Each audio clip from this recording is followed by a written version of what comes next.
Creativity Cocktail here. It's 2020.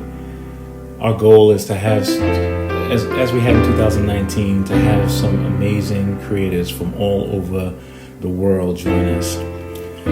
Our guest today is a person that has got so many fantastic and wonderful things that are happening from a creative perspective. I met her when we were all part of a group where we were advocating for a more stronger creative presence here in Atlanta. And since then, I've seen her stage play. She's got a book. She's got film. She's done so many amazing things. And on top of that, she's from my hometown of New York. And so I'm so thrilled and excited to have NAZ Pankey join us today. So NAZ, say what's up to everybody. What's up, everybody? And it is an honor and a pleasure to be on your show. And thank you for giving me a voice. Yeah, thank you so much, NAZ.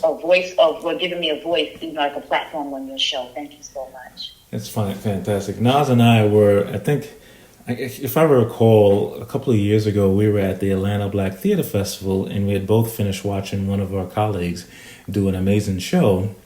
And as an aside, you know how you talk after the show and that kind of thing. I remember you and I having this conversation. It must have lasted like 15, 20 minutes about this particular topic and about making sure that we as human beings really unleash our creativity. So NAZ, I'm going to kick it off with this question. When you are ready to produce or create something that's creative, tell the audience here that's listening, and quite frankly, there are people listening to us from Brazil and from the Netherlands and from the United States. Tell us about some of the things you do to get yourself ready to be creative.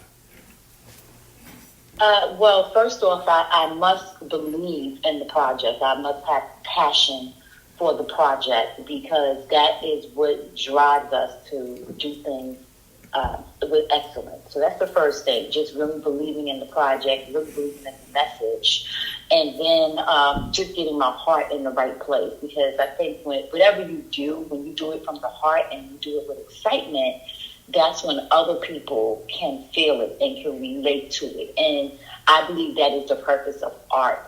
One thing that I learned in college from a professor, she passed away, she was amazing.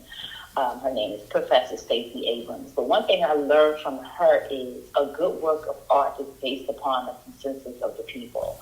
So when we create art, rather it be writing, producing, film, cinematography, acting, singing, whatever we do as artists, we are doing it not just for ourselves, but for our listeners, for the people. So I believe that whatever we do, we need to be passionate about it. So that's the first thing I do, is I make sure that whatever it is I'm doing, I'm passionate about it.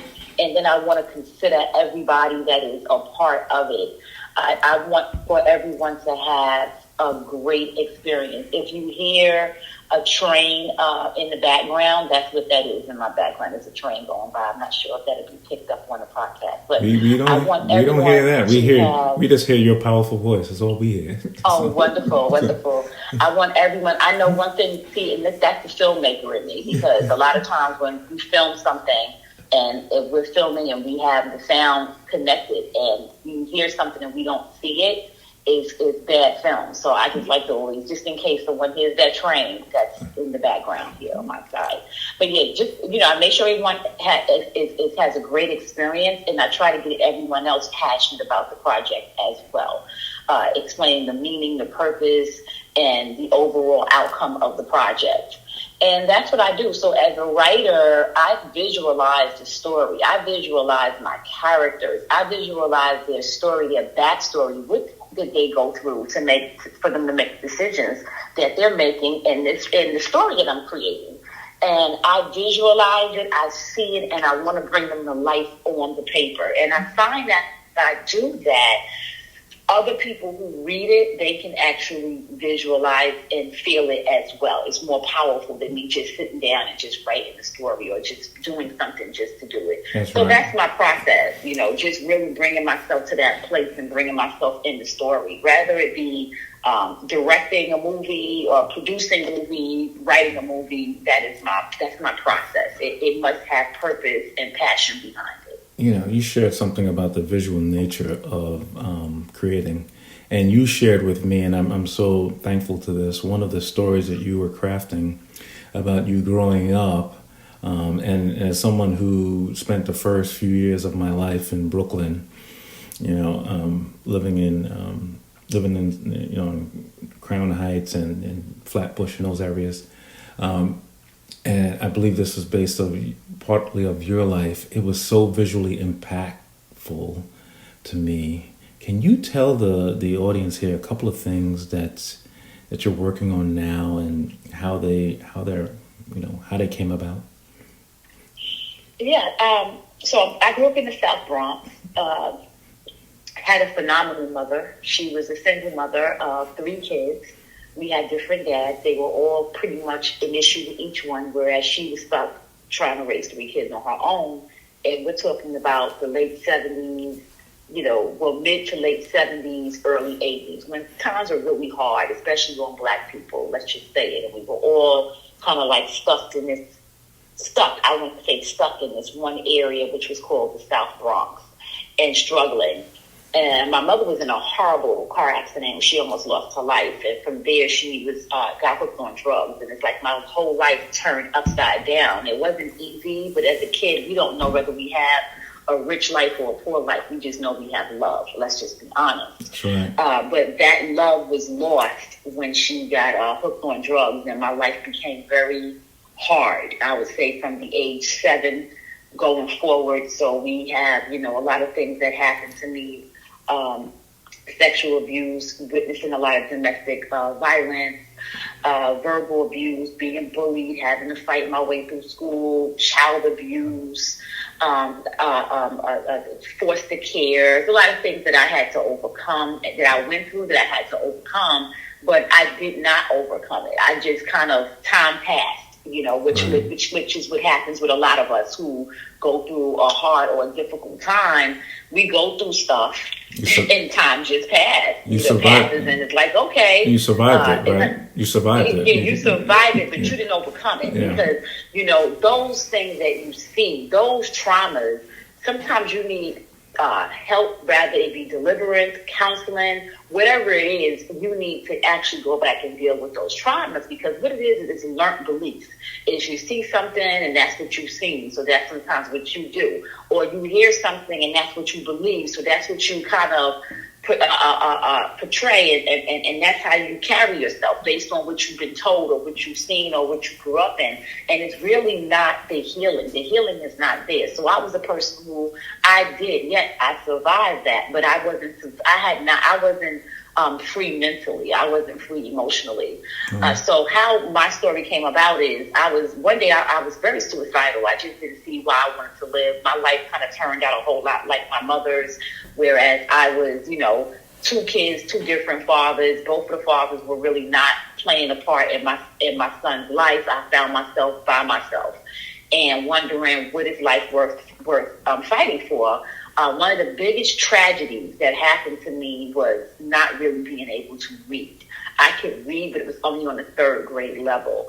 And I had carried that Hold on for a second. You, a phenomenal writer, you've written all of these things. You're saying that you were functionally illiterate for a period of time? Yeah, so I was an adult, and I carried that with me because I believe, and I only believe I know it. I know people that are in their 70s and they can't read right now. I know that it's intelligence, being smart and being intelligent is 2 different things. Right. Period. A person that's intelligent, that's great. A person that's smart, you can put them in the middle of nowhere and they'll survive. So being smart and being intelligent is 2 different things.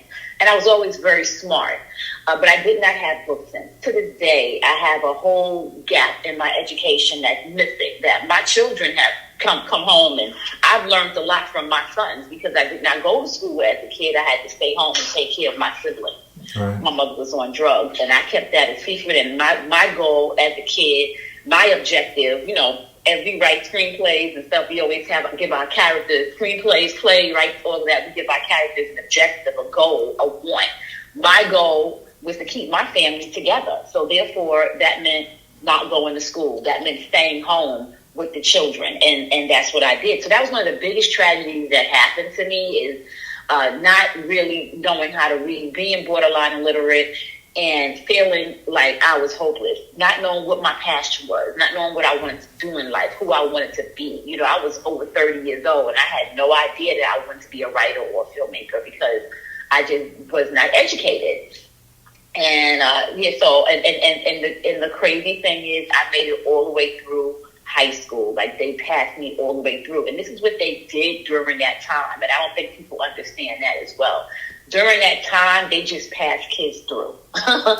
Really? So I was just, I have my transcripts. I have all my paperwork. I have all the days that I missed school. Everything is on there. I have that all through it, struggles with reading, but they just passed me all the way through, you know. So I actually have a high school diploma. I have a high school diploma. And I had went to go and enroll in college. And this is what started me writing in my book. When I went to enroll in college, the counselor was taken aback. He didn't know what to do. He said, I've never seen anything like this in my life. He said, your reading is on a second or third grade level. You know, and he was looking at my transcripts, and he saw that I had missed so many days and I made it through or whatever. And he says, well, you qualified to get in college, but I have to put you in the lowest level of remedial reading. Well, they had 3 levels, and I started at the lowest level. So it took me 6 years to graduate from a 2-year college, because I had to learn to read. And the first book that I read, I think I was about 32 years old when I read my first book. And I read Flowers for Algernon, and that was the first book I read. The second book I read was Makes Me Want to Holler. And as I was taking those remedial reading classes, I started writing my book. And I was finding myself in college, realizing I love to write. I would take all these unnecessary writing courses, you know, and creative writing and screenwriting. And, you know, eventually I began to write for the college paper. And I loved the college newspaper. And my professor, he used to write, one of my professors wrote for the New York Times. So he would always check everything and tell me, okay, go back and change this and do this. And I loved every time he sent me to go back and edit and change something. Everyone would be fussing, but I loved it. I loved going to the writing lab. And I was at the time thinking about studying to be a nurse, and realized I don't want to be a nurse. I never knew what I wanted to be. So I would let people tell me what to be. And I said, no, I don't want to be a nurse.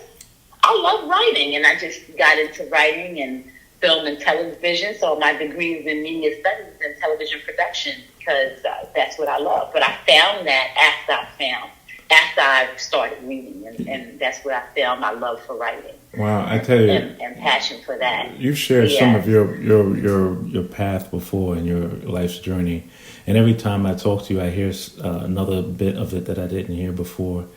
You are so unbelievably inspiring, you know, to me and to anyone who's listening.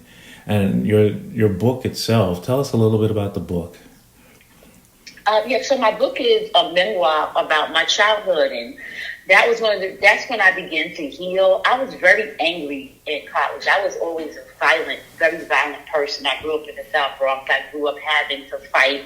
I grew up with, you know, very few words. We use our fists, and that's just that. Nowadays is guns, but when I grew up, it was, we're going to use our fists and fight, you know. Yeah. And so that's how I knew how to deal with stuff and handle things.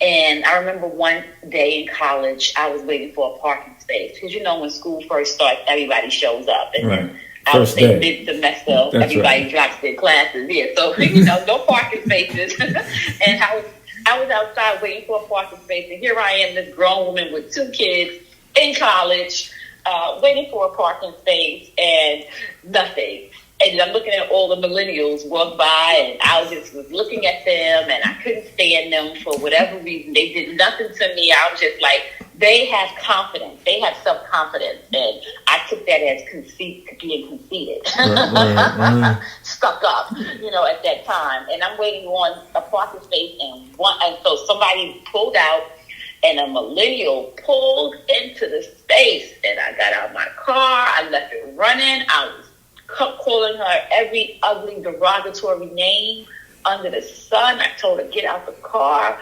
I wanted to fight her. Oh, it was terrible. And she thought I was crazy. She didn't even look at me. She started her car and backed up out the space and went someplace else, and I parked my car. But anyway, I saw this young lady later on, and I felt convicted because I had just went to church the day before. This was on a Monday. I had just went to church on a Sunday.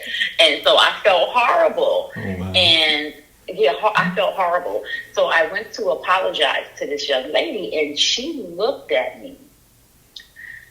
And you won't believe what she said. She said to me, Miss, she said, I didn't even see you. And when she said that, that was a moment for me when I realized that something was wrong with me. It wasn't all the beautiful young millennials who had confidence and high self-esteem. It was me. And I realized it. I saw myself. And I remember going for a walk thinking, why am I here at this college with these young kids? And school's never been for me. I didn't know how to even adjust to being in a school. And I just remember praying. I had such low self-esteem. I told you I was very suicidal. The reason why I didn't kill myself is because I had 2 sons who needed me. And I was like, if I go, who's going to take care of my kids?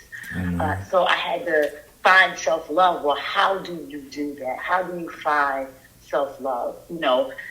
It was so bad for me where even when guys would admire me and tell me I was beautiful or gorgeous, I couldn't accept that. It made me feel uncomfortable. I didn't like anyone to give me a compliment or look at me or find me attractive because I hated myself that much.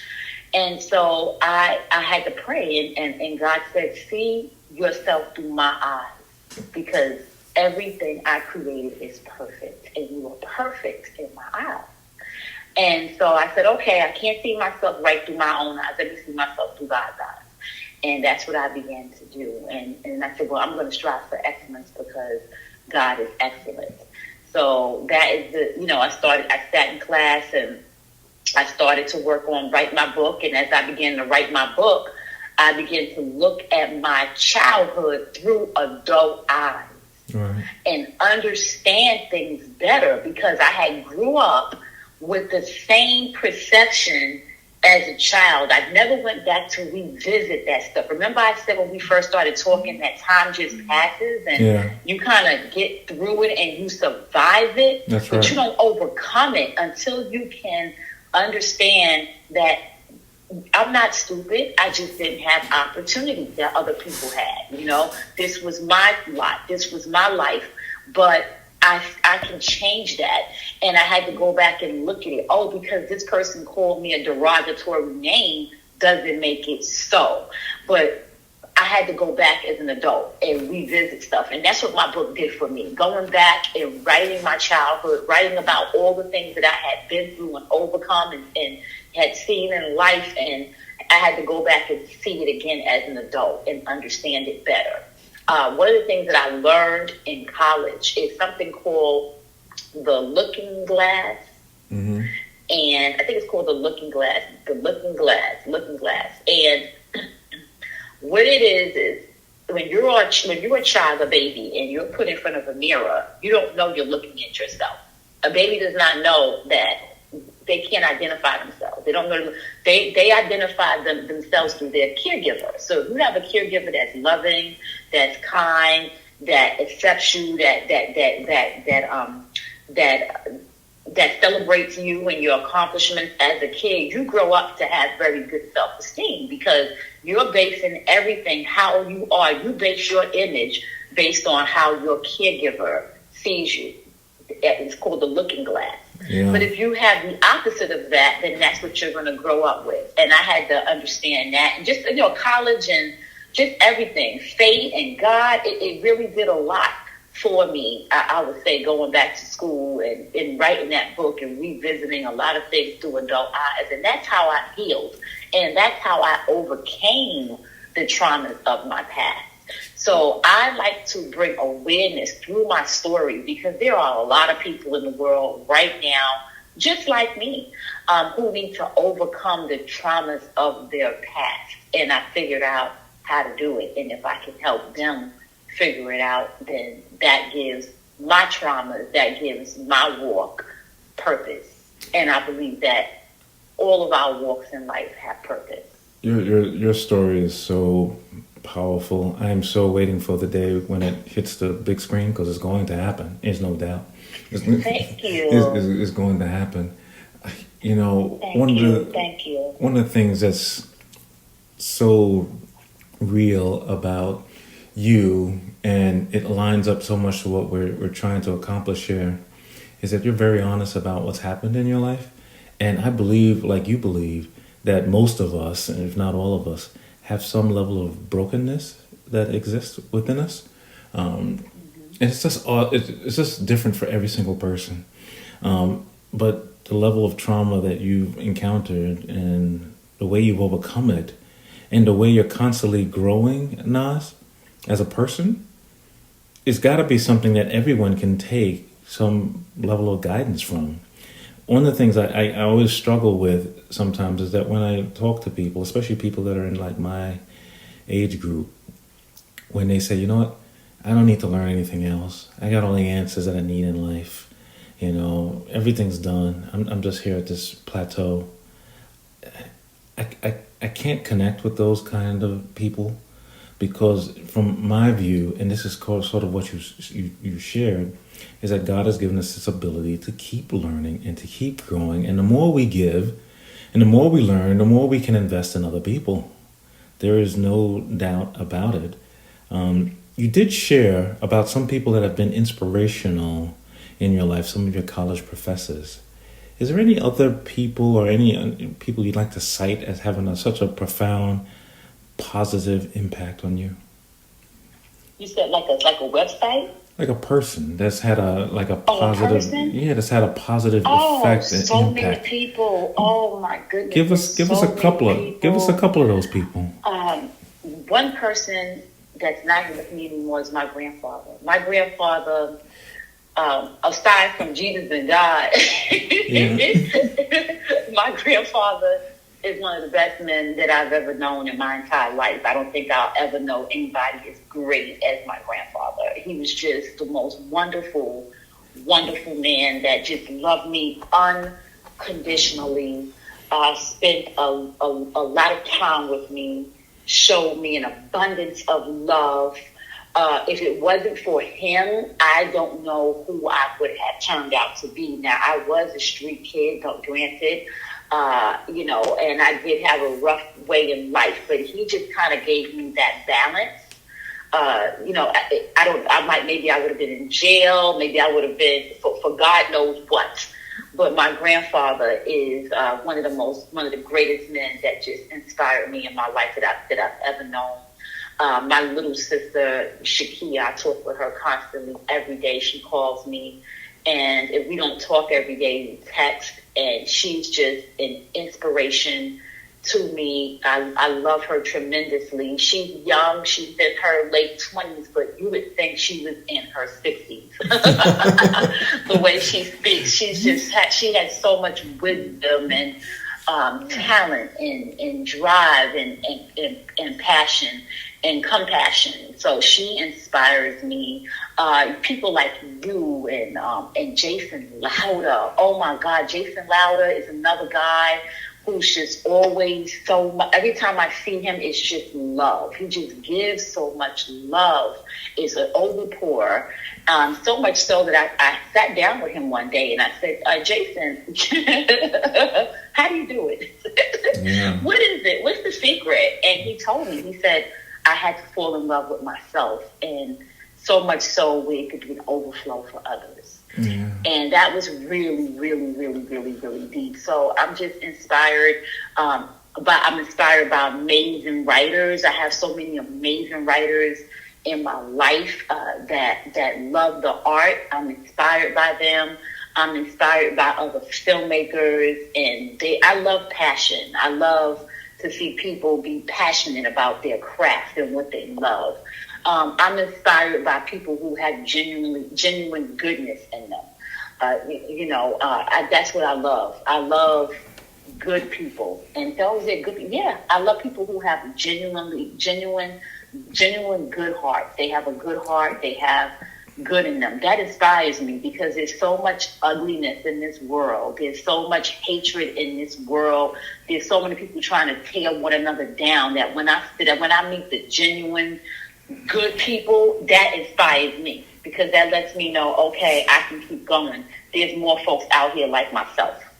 Yeah, that is so amazing. Because I'm genuine. Yeah, what you see is what you get. I'm very genuine, and I love that. And I let you say, okay, you know what? There are other people out here that love other people, that can love one another, that can help someone, that have a genuinely good heart.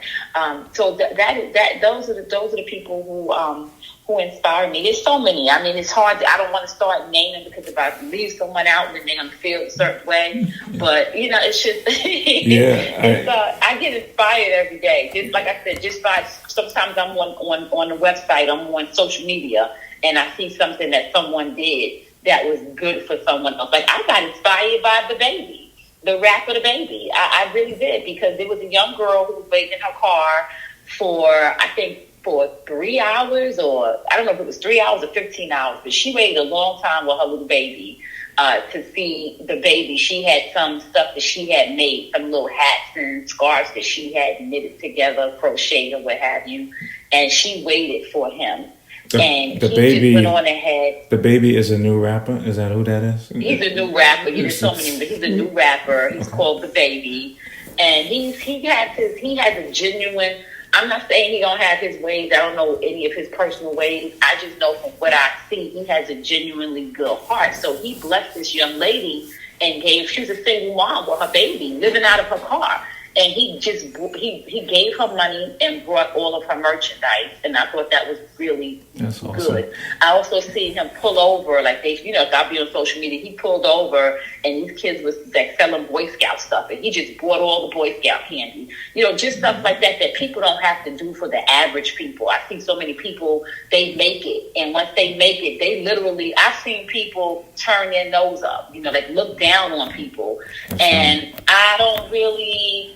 Not that I don't respect those people, but I can't get with it because I was a street kid. I guess that's why it touches me, being a single parent, being a street kid, knowing what it is to be hungry, knowing what it is to have to hustle. At 8 years old, I was going to the grocery store and I was packing bags for quarters, nickels, and dimes so I could feed my sisters and stuff. So I know what that is for somebody to just help you, to see you struggling and see you trying and help you. So I respect people like that, period.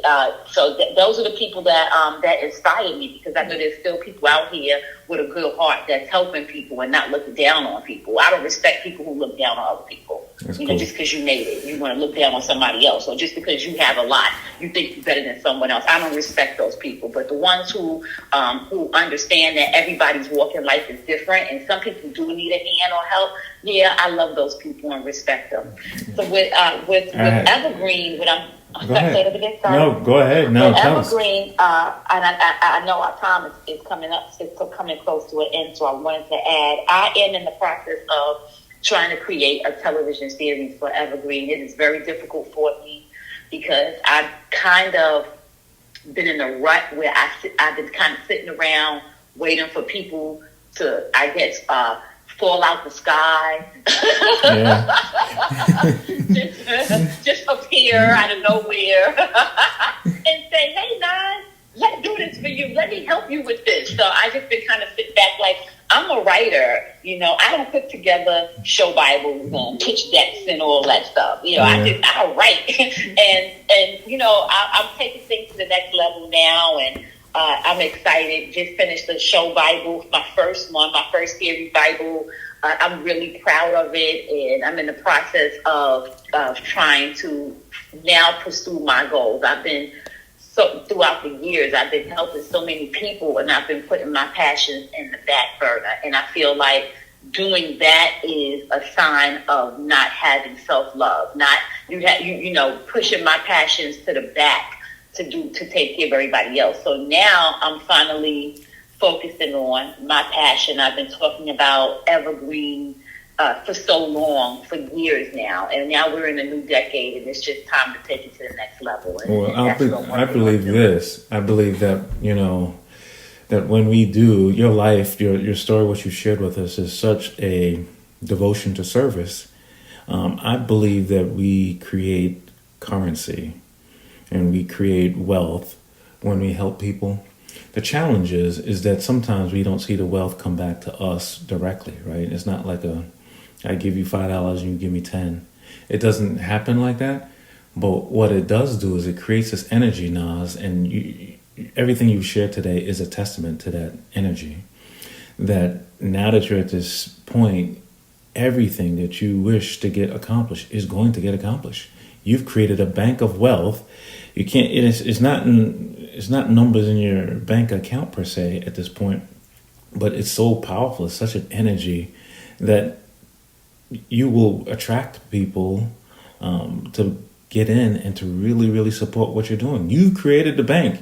You deposited so much in people's things that a lot of them are going to say, you know what, it's time for me to pay it forward and to help Nas with getting what she needs to get done.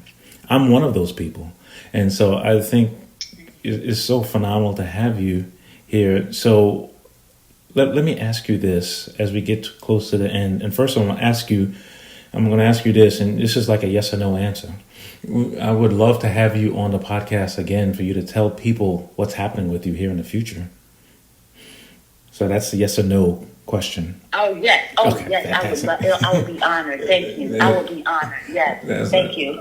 That is great. So if somebody wants to reach out to you or connect with you, how do they do that?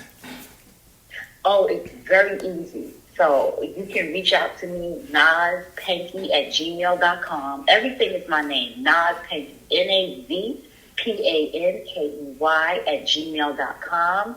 I'm on Instagram as Naz Pankey. I am on Facebook as Naz Pankey. So you can follow me on Instagram, Facebook, and Twitter, Naz Pankey. And just reach out to me, send me DM me, send me a message, and that's the best way to reach out to me. Also, I have relaunched my book, Evergreen Uprooted, Memoirs of Secret, and if you can purchase it on Amazon and in the Kindle edition. And all the money that I make, I am going to be putting that towards filming the first episode of the series Evergreen. So that's a way for me to raise funds. It's a start, Winston. It's a beautiful start. It's a beautiful start. Thank you. And as you know, my background is not in marketing, branding, or anything else like that. But like I said, I've been kind of waiting for people to just fall out the sky and say, I'm going to help. And I'm like, okay, I got to do this thing. We're in a new decade, and I just got to do it and learn along the way. So I am selling my book. It's called Evergreen Uprooted, Memoirs of Secret. I'm told it's a page turner. It is about my childhood growing up in the South Bronx, struggling to survive.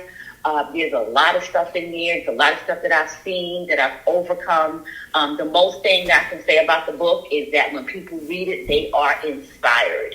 And that is what I wanted to do. People are inspired. They understand that all things are possible, that you can go through having your mother offer you to smoke crack at 9 years old, being sexually abused by the time you're 11, going to foster care, being abused by family members, fighting your way through, being in crack houses, you could go through so much stuff and make it out in your right mind, because I'm right here and I'm in my right mind. I haven't had a nervous breakdown yet. Knock on wood. Wow. Not yet. Let's see, try to put this whole television production together. Yeah, that's not Let's hope that doesn't do That's it. not going to happen. That's just going to make you stronger. That's all. That's going to make you. That's all. That's going to happen. And you're already strong. It's going to make you even more. People are going to be like, all right. Thank you. That is phenomenal. So someone's listening to you and I today, and they're saying to themselves, I love what Nas is saying. I'm dealing with something similar. I'm dealing with something in my life, and I know creativity is one way to help me get through it. What's one bit of advice you'd give to that person? One bit of advice that I would give to you is to get up. Get up, whatever situation, whatever you find yourself in, get up. Sometimes it's so hard, and I understand it's hard to get out the bed. But get up, pray, meditate, feel yourself, find what inspires you and run to it. If that is sitting outside and watching the sunset or watching the sunrise, if it's going for a walk, if it's just sitting down and having a cup of tea and yes, bread, white bread, whatever it is that's going to inspire you to get up, I say get up. That's the first thing you have to do and move. You have to keep moving no matter what and pray. And then the second advice is to be around, watch your environment and the people that you're around and the things that you take into your mind, in your body, in your spirit. Just watch that, especially during times when it's tough or you're going through something difficult. And my third advice is run to love. Whatever it is, whoever it is that loves you, cling to that. Cling to those people that love you. Cling to that one thing. And sometimes you walk this earth and you feel like no one loves you. Just know that God loves you and cling to that. Know that the universe, the earth that we live in, loves you and cling to that. But just cling to love. And that is the advice. That's what I can say. Find somewhere to go. Find some place to talk. Find someone to talk to. Find some people who are going through the same thing. There's something I had to go to domestic violence group meetings and talk, and it helped me to see other women were going through the same things that I had been through. So that's the main thing. And you know what? And also don't walk in shame. You know, I recently got divorced a couple of years ago, and I was ashamed of that. I was really ashamed. I'm not ashamed anymore. Don't walk in shame. Hold your head up high and understand that nobody on this earth is perfect except for God. And so understand that no one is perfect. We all make mistakes. We all make bad choices. Sometimes we make them over and over and over again. Doesn't make you stupid. Doesn't make you crazy. It's just a bad choice. It's a bad decision, and it's a consequence that you might find yourself in for making a bad decision. But it doesn't mean you have to stay there. Get up, forgive yourself, and keep moving. Wow, That's I tell my you, advice. that is great. You know, I heard from recently, I think it was a pastor, about direction determines destination. And so what you shared about getting up and just going to do the next step is everyone who's listening, just take that step. And you mentioned about how the things you've got to learn to get the television production. This is so awesome. And I know you feel the same way, is that your capacity grows when you have to take these little steps to learn things. You learn a lot about, not just about how to get something done, but about yourself, like who you are and who can you be around and all these kind of things. This is such a great conversation. And I tell you, creating the podcast about a year or so ago, when I created it and I got this great board together, we talked about what that would look like in the future and why we did it. And I have to admit to the audience here is that as we've gotten into year 2, even the way I believe about the creatives that exist and about how God has given us this ability to create, it's growing and it's changing because every single person we talk to, like yourself, NAZ, is just enriching our community, enriching people all across this world. We're having people listen to this podcast all over the planet now. People who don't know you and I, they probably have never seen our faces, but they are listening to this message. And they know that despite whatever else is going on in the world, that they can solve their challenges, or they can at least take a step by figuring out what they can do to create some beauty on this earth. Create a little bit of beauty on this earth every little day. So NAZ, it's been awesome to have you. You're coming back again. I got you down. you're going to you're going to be part of. Yes, indeed. You're going to be part of the Creativity Cocktail powered by Rising Tides Charity community. You are down with the team, and so I am looking forward. I'm looking forward, and Winston, I'm really proud of you and what you're doing for the community. I'm so proud of you.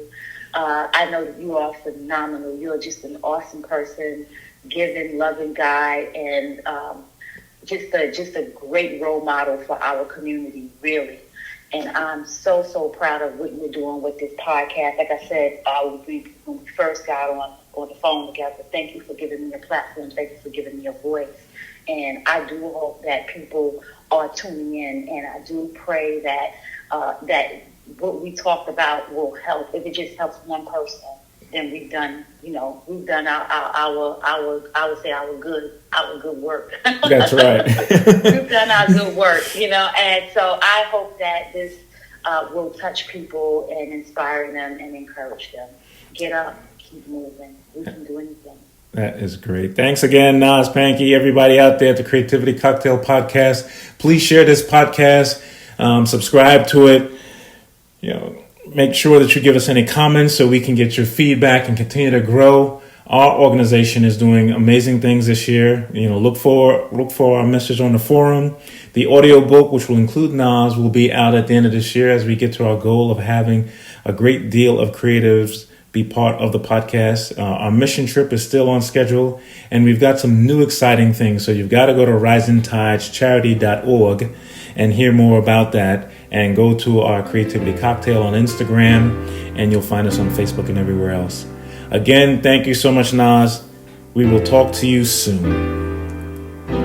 Thank you. Have a blessed day.